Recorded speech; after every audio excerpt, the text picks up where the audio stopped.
Questions on inheritance मतलब आनुवंशिकता पर आधारित प्रश्नों के उत्तर दिए जाएंगे। मेंडल के आनुवंशिकता के नियम पर आधारित प्रश्न प्राप्त होते हैं और मेंडल के आनुवंशिकता के नियम में जो अपवाद की स्थितियाँ मिलती हैं उन पर भी प्रश्न बनते हैं। फिर मेंडल के आनुवंशिकता के नियम में प्रथम संतति पीढ़ी में और द्वितीय संतति पीढ़ी में जो लक्षण प्राप्त होते हैं वो क्यों प्राप्त होते हैं, उस तरह के लक्षण क्यों प्राप्त होते हैं। यानी प्रथम संतति पीढ़ी में मेंडल के प्रभाविता के नियम के आधार पर ये बात कही जाती है कि सदैव प्रभावी लक्षण वाले पौधे प्राप्त होते हैं। तो क्यों प्रभावी लक्षण वाले पौधे प्राप्त होते हैं, लेकिन किन्हीं किन्हीं जीवों में ये देखा जाता है कि प्रभाविता के नियम का पूर्णतः पालन नहीं हुआ, बल्कि प्रभावी और अप्रभावी दोनों लक्षण एक साथ प्रदर्शित हो रहे और कभी कभी प्रभावी और अप्रभावी लक्षणों का मिश्रित स्वरूप प्रदर्शित हो जाता है। तो ऐसा कैसे होता है और किन परिस्थितियों में होता है, अगर ये प्रदर्शित है तो उनके लिए हम किस टर्म का प्रयोग करते, इस्तेमाल करते। द्वितीय संतति पीढ़ी में हमको समजीनिक और समलक्षणी अनुपात प्राप्त होते। समलक्षणी अनुपात जो प्राप्त होते हैं वो 3:1 मिलता है और समजीनिक अनुपात जो मिलता है एक संकरण में वो 1:2:1 का मिलता है। लेकिन किन्हीं किन्हीं परिस्थितियों में हमको समजीनिक और समलक्षणी दोनों एक ही तरह के अनुपात मिल जाते हैं, 1:2:1। तो ये क्यों किन परिस्थितियों में मिलते हैं, इस पर आधारित प्रश्नों के जवाब प्राप्त करने का प्रयास किया जाएगा। तो इस प्रयास में हम प्रश्न लेंगे। पहला प्रश्न, यदि द्वितीय संतति पीढ़ी में समलक्षणीय और समजीनिक अनुपात 1:2:1 है तो ये किस कारण है, स्पष्ट कीजिए। यदि द्वितीय संतति पीढ़ी में समलक्षणीय और समजीनिक अनुपात 1:2:1 है तो ये दोनों यानी फिनोटाइपिक और जीनोटाइप और फिनोटाइप अनुपात रेशो हमको एक ही मिल रहा है, जबकि इसके पहले अभी हमने देखा कि जो हमारा फिनोटाइप रेशो है वो 3:1 है एक संकरण में, मोनोहाइब्रिड क्रॉस में, और जो जीनोटाइप रेशो है वो 1:1 है, 1:2:1 है। लेकिन यहाँ दोनों अनुपात बराबर है। तो मेंडल के आनुवंशिकता के नियम में एक प्रभाविता का नियम है और प्रभाविता के नियम के साथ साथ एक जो है अपूर्ण प्रभाविता का नियम है और एक सह प्रभाविता का नियम है। तो अपूर्ण प्रभाविता के नियम में यह है कि प्रथम संतति पीढ़ी में प्रभावी लक्षण जो है पूर्णतया प्रदर्शित नहीं होता, मतलब प्रभावी और अप्रभावी लक्षणों से मिश्रित रूप प्रदर्शित होता है। जैसे स्नैपड्रैगन में हम 2 रंग के पुष्प लेते हैं, एक लाल रंग का पुष्प और एक सफ़ेद रंग का पुष्प। लाल रंग का पुष्प ये कैपिटल आर शुद्ध लाल,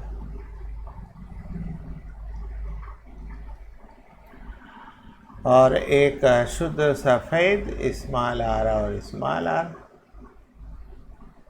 शुद्ध सफ़ेद।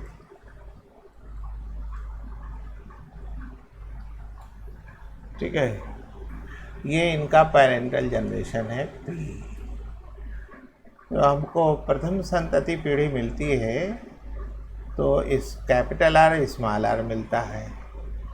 प्रभाविता के नियम के अनुसार ये लाल रंग का होना चाहिए, लेकिन ये लाल न होकर के गुलाबी होता है, ये लाल न होकर के गुलाबी है। ये फर्स्ट पीली जनरेशन है F1, ठीक है। ये गुलाबी है। ये जो है अपूर्ण प्रभाविता, अपूर्ण प्रभाविता, इनकम्प्लीट डोमिनेंस, इनकम्प्लीट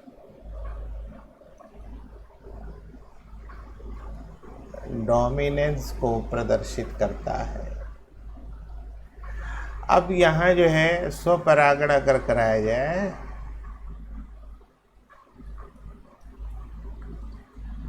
ठीक है, तो हम पनेट स्क्वायर डायग्राम बनाएं।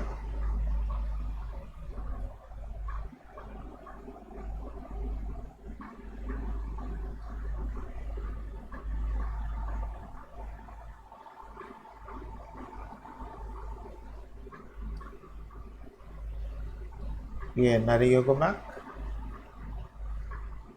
ये मादा युग्मक। कैपिटल आर स्मॉल आर से दो युग्मक बनेंगे, कैपिटल आर और स्मॉल आर। क्योंकि स्वपरागण की प्रक्रिया है इसलिए दूसरे में भी कैपिटल आर स्मॉल आर मिलेगा। अब यहाँ अगर इनका हम संयुग्मन करें तो capital R capital R, capital R small R, ये कैपिटल आर स्मॉल आर और ये स्मॉल आर स्मॉल आर। तो ये कैपिटल आर ये शुद्ध लाल हो गया, ये कैपिटल आर स्मॉल आर गुलाबी हो गया, ये भी गुलाबी हो गया और ये शुद्ध सफ़ेद हो गया। तो जो बाहर से देखने पर अनुपात मिला हमको, ये F2 जनरेशन है।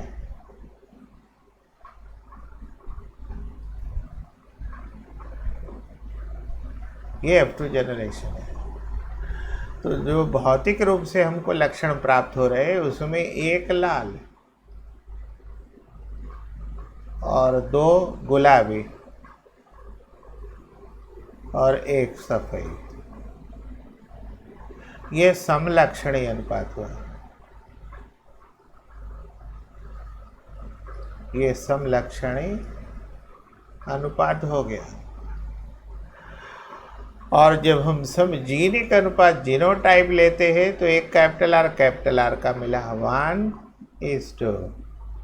अनुपात एक कैपिटल आर स्मॉल आर का 2 मिला और फिर स्मॉल आर का 1 मिल गया। ये समजीनिक हो गया, समजीनिक अनुपात हो गया, ठीक है। तो यहाँ समलक्षणी अनुपात 1:2:1 है, समजीनिक अनुपात भी 1:2:1 है। दोनों अनुपात एक समान है और ये सिर्फ इनकम्प्लीट डोमिनेंस के कारण हुआ। तो इसी अपूर्ण प्रभाविता के कारण जो है द्वितीय संतति पीढ़ी में समलक्षणी और समजीनिक अनुपात समान रूप से 1:2:1 मिलेगा। ये इस प्रश्न का जवाब हुआ। अब दूसरे प्रश्न पर आइए। दूसरे प्रश्न में ये कहा गया कि शुद्ध गोल बीज और शुद्ध जुर्रेदार बीज, हम शुद्ध गोल ले लें, कैपिटल W, ये हो गया शुद्ध गोल बीज।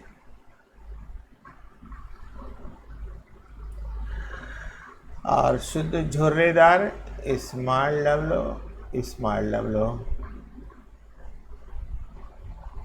शुद्ध झुर्रेदार बीज। ये इनकी पितर पीढ़ी हो गई। इसमें कहा गया कि मध्य संकरण से प्रथम पीढ़ी में किस प्रकार के पौधे मिलते हैं।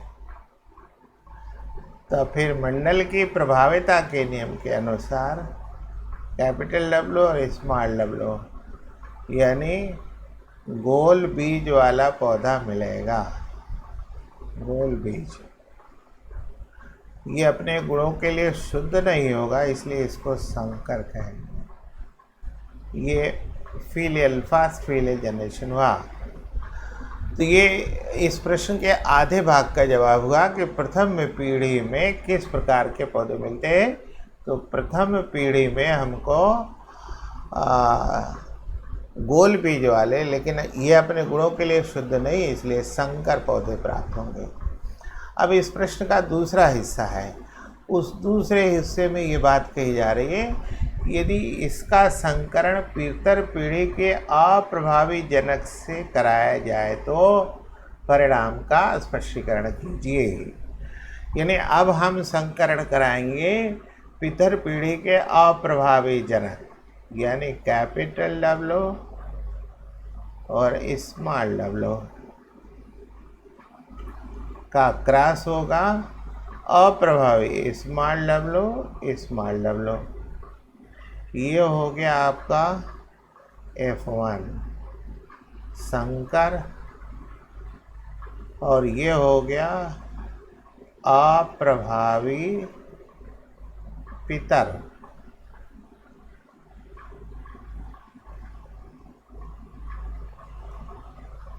अप्रभावी जनक,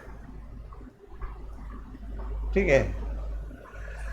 तो इसका अगर हम यहाँ बनाएं पनेट डायग्राम,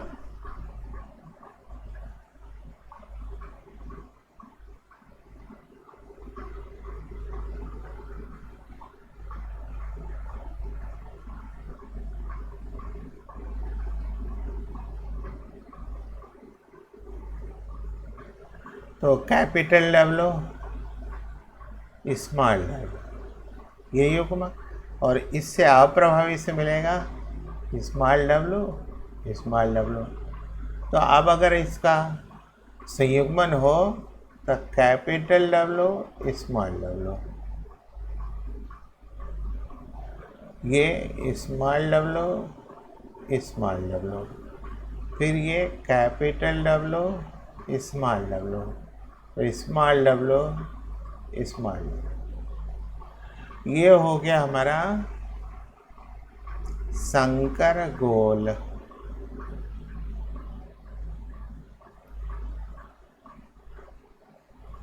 ये भी हो गया संकर गोल।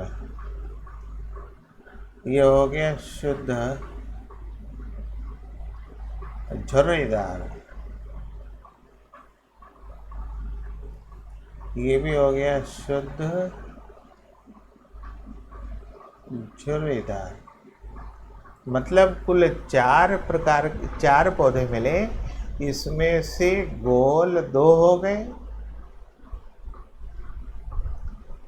अनुपाते झुर्रीदार जो हो गए वो 2 हो गए, यानी 1:1 का रेशो हमको यहाँ मिल गया। एक संबंधी एक का अनुपात हमको ये मिल गया। तो जब एक संकर का क्रॉस अप्रभावी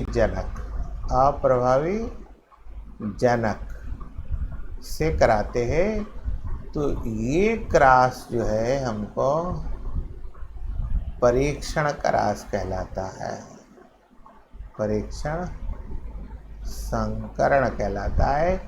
तो परीक्षण संकरण से हमको ये पता चल जाता है कि ये जो गोल बीज हमको मिल रहा है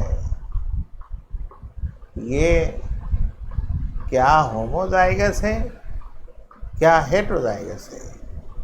ये होमोजाइगस रहेगा तो भी गोल मिलेगा, हेटेरोजाइगस रहेगा तो भी गोल मिलेगा। ठीक है। अगर ये अपने गुणों के लिए शुद्ध है तो भी देखने पर गोल मिलेगा, और अपने गुणों के लिए शुद्ध नहीं है, प्रभावी युग्मक यहाँ उपस्थित है, तो इस कारण तब भी ये गोल मिलेगा। तो हमको ये पता लगाने के लिए कि संकर जो है वो होमोजाइगस है कि हेट्रोजाइगस है, समयुग्मजी है या विषम युग्मजी है, इसका पता लगाने के लिए हम ये परीक्षण संकरण कराते हैं। तो ये इस प्रश्न के दूसरे हिस्से का जवाब हुआ। अब अगले प्रश्न में चलिए। इसमें कहा गया उपरोक्त प्रश्न में यदि संकरण प्रभावी या अप्रभावी दोनों में से किसी एक जनक से कराते हैं तो किस प्रकार की संतति प्राप्त हुई। तो दोनों में से एक जनक से कराएंगे तो यह संकरण जो है, यह संकरण एक पूर्वज संकर, एक पूर्वज संकरण यानी बैक क्रॉस कहलाता है। बैक, इसको बैक क्रॉस कहते हैं। यानी जब संकर का संकरण प्रभावी जनक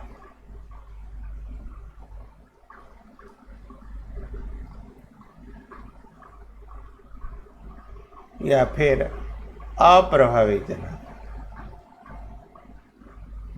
दोनों में से किसी एक साथ किया जाता है, तो ये संकरण जो है एक पूर्व संकरण यानी बैक क्रॉस कहलाता है। ये बैक क्रॉस कहलाता है। तो अब जब हमने संकर का यानी कैपिटल डब्ल्यू स्मॉल डब्ल्यू का संकरण कराया, किससे? अप्रभावी, इसके पहले के प्रश्न में अप्रभावी से कराया तो 1:1 के रेशो में हमको संतति पीढ़ी प्राप्त हुई। अब अगर हम इसका संकरण जो है प्रभावी जनक से करते हैं, कैपिटल डब्ल्यू कैपिटल डब्ल्यू, ये संकर हो गया, ये प्रभावी जनक हो गया, शुद्ध जनक। तब फिर हमको पनेट स्क्वायर डायग्राम लेंगे।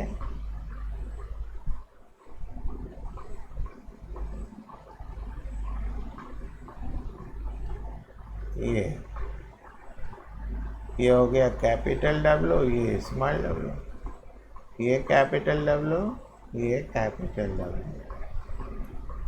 मेल एंड फीमेल गैमेट्स को शो कर लेंगे तक संयुग्मन कैपिटल डब्ल्यू कैपिटल डब्ल्यू,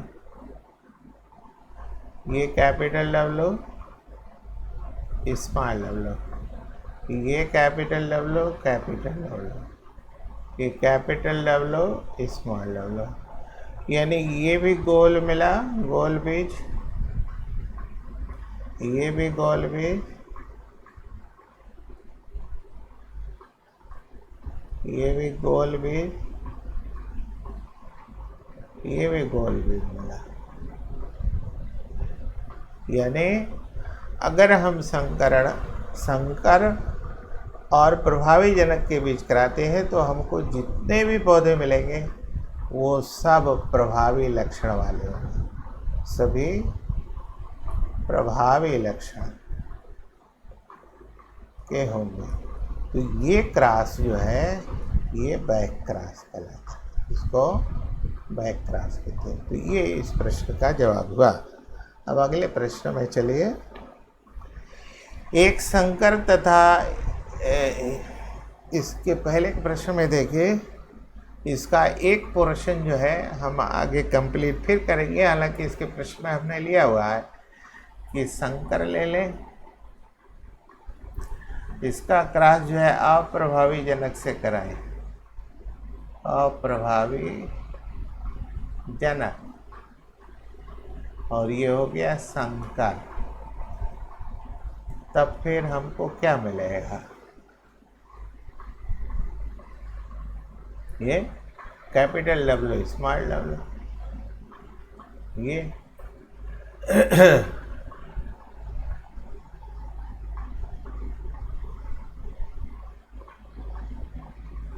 फिर capital W, small W, small W, small W, small W, small W, यानी ये जो दो मिले वो गोल बीज हो गए, और ये जो दो मिला वो झुर्रेदार हो गया, झुर्रेदार। तो हमारा जो अनुपात मिला वो हो गया 1:1। तो ये संकर और पितर पीढ़ी में से चाहे प्रभावी या अप्रभावी के मध्य जो संकरण कराएंगे तो ये संकरण एक पूर्व संकरण यानी बैक क्रॉस कहलाएगा। अगर हम प्रभावी जनक के साथ कराते हैं या अप्रभावी जनक के साथ कराते हैं, या हमने अप्रभावी जनक के साथ कराया वहाँ प्रभावी जनक के साथ, ये स्थिति मिलती है। अब अगले प्रश्न ये है, एक संकर और पितर पीढ़ी के किसी सदस्य के मध्य संकरण क्या कहलाता है? ये बैक क्रॉस कहलाता है। बैक क्रॉस यानी एक पूर्वज संकर, एक पूर्वज संकरण कहलाता है। यदि यह केवल पितर पीढ़ी के अप्रभावी जनक के मध्य होता है तो इसका क्या उद्देश्य होता है? तो ये हो गया संकर, इसका क्रॉस हुआ अप्रभावी जनक, तो ये परीक्षण संकरण कहलाता है। परीक्षण संकरण कहलाता है, यानी टेस्ट क्रॉस कहलाता है, टेस्ट क्रॉस कहलाता है। इसका उद्देश्य जो है वो संकर